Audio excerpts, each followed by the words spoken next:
तो ओवरटेक्सिंग से नताइज से आपको आगाह किया, आगे बढ़ेंगे और यहाँ पर अगले नताइज का हम ऐलान करेंगे साहिवाल से, जो कि गैर सरकारी और गैर हतमी नताइज के मुताबिक है।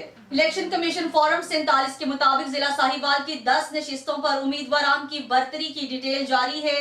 सूबाई असम्बली उम्मीदवारान की बर्तरी की डिटेल हम आपको दे रहे हैं। सूबाई असम्बली के हल्का पीपी 198 से वलायत शाह ने 6980 वोट, कासिम नदीम ने 3149, मलिक अरशद ने 11114, नवीद असलम लोधी ने 1445, राना रियाज ने 405, राय मुर्तजा इकबाल ने 20711, मेजर गुलाम सरवर ने 26716 वोटों की बर्तरी हासिल की। कौमी असम्बली के हल्का एन 141 से पीर इमरान शाह ने 11184, हल्का एन 142 से चौधरी उस्मान अली ने 11371, हल्का एन 143 से राय हसन नवाज ने 63667 वोटों की बर्तरी हासिल करके जीत अपने नाम कर ली।